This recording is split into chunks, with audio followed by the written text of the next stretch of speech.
Ganyan, hindi na siya maaabot ng toddler ninyo na sobrang kulit. Nandito nga kami ngayon sa Santillana Hillside Farms. Dito to sa Arayat, Pampanga. First time namin na mag-camping sa North. And as you can see, nagsisiesta yung mag-ama ko dyan sa likod. Kaya i-share ko lang muna sa inyo yung camping light na ginagamit namin. Tinry ko munang bumili ng isa sa TikTok para i-check ko lang muna yung performance niya. So far, nagustuhan naman namin siya. Kaya, dalawa na sila!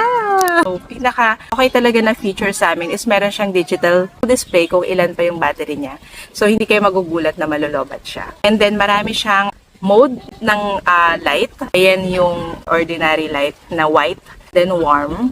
Merong nag-iiba-iba yung kulay. Party-party kayo sa gabi. And then, meron din siyang, ito pala yung nag-iiba-iba yung kulay. Na mas mabilis. So, party-party, ganyan. Ito naman, blinking red. Parang SOS siya. And then, kapag naka-open yung ilaw, pwede nyong i-control yung liwanag. Pwede nyong hinaan lang. Then, lakasan kung gusto nyo sobrang liwanag. Depende sa campsite kung sobrang dilim. Type-C na rin yung charging port niya.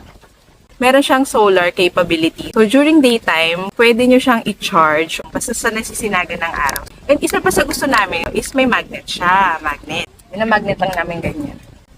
Yan. So, kahit na gusto namin yung mga lamp na aesthetic, yung mga tipong nilalapag lang sa table, hindi namin yun preferred kasi kukunin lang yun ng toddler namin at paglalaroan niya. So far, okay naman kami sa performance niya. So, yun lang guys. So, sana nakatulong tong video na to sa mga naghahanap ng camping light. Bye!